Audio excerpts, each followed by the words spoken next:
Hello, welcome to Scripting with VGZ. Today we are going to take a look at how to tween a GUI. To do that, we'll have to go to the starter GUI right here. We'll have to add in a screen GUI. After that, we're going to add in a text box within the screen GUI. Now, within the text box, we'll add in a local script. Now that we do that, we'll delete the preset and add in our own code. We'll have to set a variable and parent it to the script. Next, we'll have to set the object anchor point by typing a vector2 function.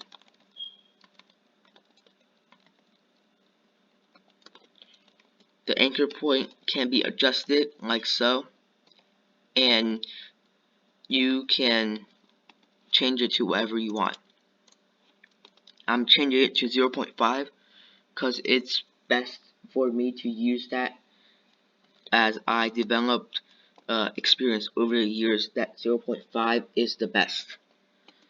Now we're going to set the object position. To do that, we'll have to use a UDIM2 function, and we're gonna, for me, I'm just gonna do the default, which 0, 0, 0.5, 0. Next, we are going to make it wait 2 seconds before we start. Now, time for the actual object tween. In here, we'll use the UDIM2 function again, and this is the new coordinates that the GUI will relocate to. So I'm just going to do 0.5, 0, 0.5, yep, 0.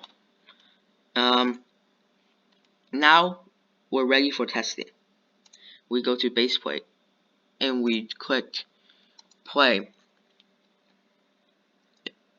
The text box should slide across the screen like so.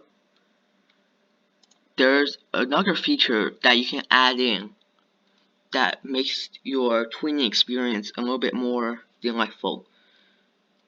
All you have to do is use the enum API, which is included in Roblox Studio, and we are gonna change the easing style and direction so that it'll gradually speed up and it'll do like an animation within itself. I'll tell you what it means. So we are gonna do easing style, and the most default one that everybody likes and it's easier for beginners is doing the bounce command. Now that we do that, the API will tell the GUI to ease in and bounce while it's doing that. Furthermore, we can change the end so that this number 4 right here determines how long the animation lasts for. The default is 1, so no matter how much things you put in, it'll all squeeze it into 1 second. So I'm just changing it to 4 so that the experience lasts longer. Now we'll click play and it should slide to the middle and bounce.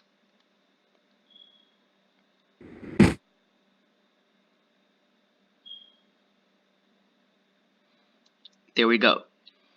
If you enjoyed this video, please leave a like and subscribe, and I'll make more videos on GUIs and other Roblox scripting stuff in the next video.